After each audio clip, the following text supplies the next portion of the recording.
My name is Sashana Forbes and I received the Holy Spirit. I'll get so angry where I begin to disrespect my mom, disrespect my siblings, because my dad was the only type of authority in my life. So when he passed, it felt like, okay, no one can talk to me anymore and no one really cares.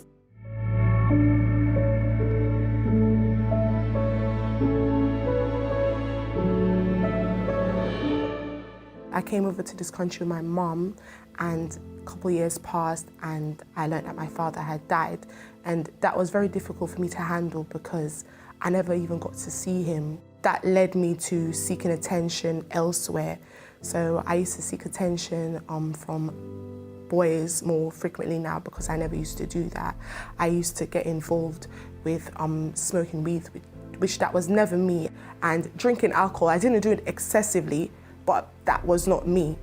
And even wearing revealing clothing, seeking that attention, it required me to feel some type of happiness. Okay, somebody wants me, somebody likes me.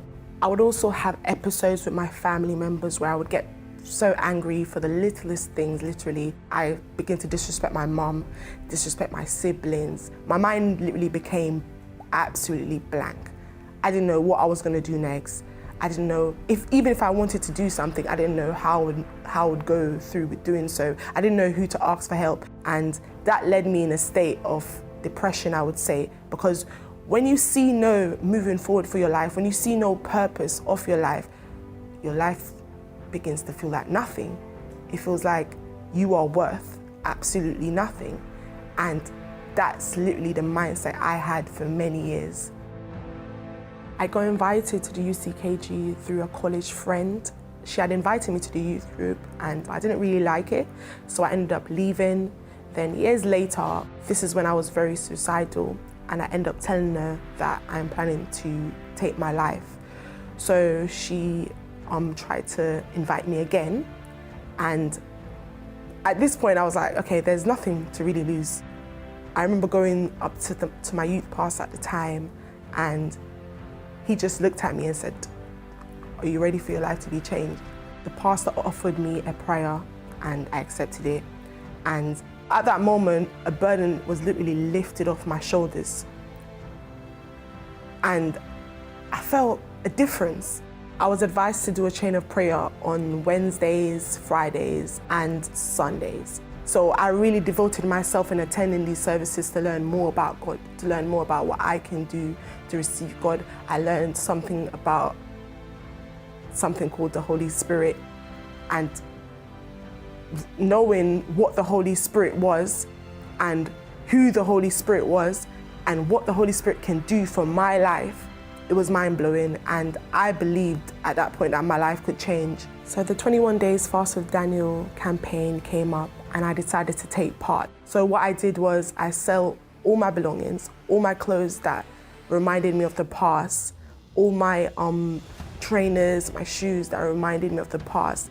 At the time as well, I wasn't even working, so there was no income, but I received about 3 tax refunds and it was almost up to £500, and I needed that money, but I decided, you know what, this is going to be my offering to God. This is going to catch God's attention. I wiped my whole social media. I unfriended people. I deleted pictures and videos. I decided I didn't need that anymore. I also had to break my pride and forgive my mother and my brother and other family members for the grudges that I held inside. This was in the period when the lockdown was still happening, so the 21 days had extended, so I still decided to keep up the faith, to still give my all to God. So I received the Holy Spirit during the Sunday morning service, during seeking, and I remember the bishop just saying, "Receive the Holy Spirit." And at that moment, I just believed. After receiving the Holy Spirit, I didn't think I needed the world anymore. I didn't need the attention of boys. I didn't need social media. I didn't need weed to fulfill my happiness. I didn't need alcohol. I didn't feel angry every day. I didn't feel sad every day. I woke up every morning knowing that I had a purpose in life, knowing that my life was going to move forward. My thoughts have changed. It's no longer about myself anymore.